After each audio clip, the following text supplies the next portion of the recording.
কাজী নজরুল ইসলামের ১২৫তম জন্মবার্ষিকীতে আন্তর্জাতিক আলোচনা সভা। আপনারা দেখছেন সেই বিশেষ মুহূর্তের ধারণকৃত ভিডিওচিত্র আজকের স্বরূপনগরের ক্যামেরায়। ১২৫ বছর পরে কাজী নজরুল ইসলাম সমান প্রাসঙ্গিক। বিশ্বের মেহনতি মানুষের দিকে তাকালে তাকে আরও বেশি করে মনে পড়ে। কবির ১২৫তম জন্মবার্ষিকীতে আন্তর্জাতিক সেমিনারের উদ্বোধন করতে গিয়ে কথাগুলো বলেন উত্তর ২৪ পরগনা জেলা পরিষদের সভাধিপতি বিধায়ক নারায়ণ গোস্বামী। নজরুল চর্চা কেন্দ্র, শ্রী চৈতন্য মহাবিদ্যালয় ও আদর্শ কলেজ অফ এডুকেশনের যৌথ আয়োজনে ২৪শে মে এই সেমিনারের মুখ্য বক্তা বাংলাদেশের মানারত ইন্টারন্যাশনাল ইউনিভার্সিটির ভারপ্রাপ্ত উপাচার্য অধ্যাপক আব্দুস সবুর খান কাজী নজরুল ইসলামের জীবন ও সৃষ্টির বহুমুখিতা নিয়ে আলোচনা করেন। আলোচনা সভায় আরও বক্তব্য রাখেন আলিয়া বিশ্ববিদ্যালয়ের অধ্যাপক মীর রেজাউল করিম, সাহিত্যিক বিনোদ ঘোষাল। অধ্যাপক করিম নজরুলের কবি হয়ে ওঠার কাহিনী আগতদেরকে শোনান। বিনোদ ঘোষাল নজরুলের বন্ধুত্ব নিয়ে বিস্তারিত আলোচনা করেন। সভাপতিত্ব করেন পশ্চিমবঙ্গ রাষ্ট্রীয় বিশ্ববিদ্যালয়ের অধ্যাপক মোহন সর্দার।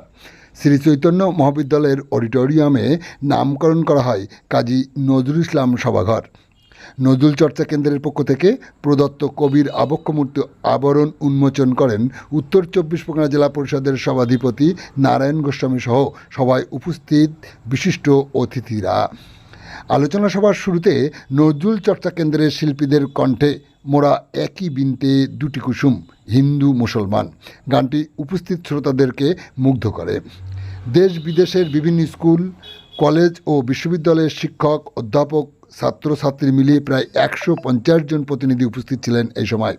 তাদের মধ্যে ৮০ জন প্রতিনিধি গবেষণাপত্র পাঠ করেন।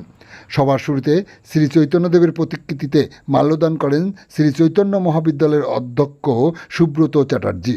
উপস্থিত ছিলেন অধ্যাপক প্রসেনজিৎ মহাপাত্র, আদর্শ কলেজ অফ এডুকেশনের ডিরেক্টর হাফেজ মোহাম্মদ আবু তাহির, অধ্যাপক আজহারউদ্দিন মোল্লা, নজরুল চর্চা কেন্দ্রের সভাপতি ও সম্পাদক যথাক্রমে শেখ কামাল উদ্দিন ও শাহজাহান মণ্ডল।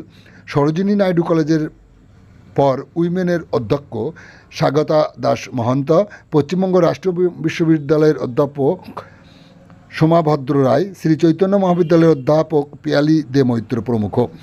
নজরুল চর্চা কেন্দ্রের সভাপতি শেখ কামাল উদ্দিন জানান, আলোচনা সভায় পঠিত নির্বাচিত প্রবন্ধগুলি নিয়ে একটি সংকলন গ্রন্থ শীঘ্রই প্রকাশিত হবে। আপনারা দেখছেন সেই বিশেষ মুহূর্তের তথ্যচিত্র নিউজ আজকের স্বরূপনগরের ক্যামেরায়। আমাদের সাথে থাকুন আর পরবর্তী আপডেট পেতে চ্যানেলটি সাবস্ক্রাইব করে সাথে থাকুন। সকলকে অশেষ ধন্যবাদ।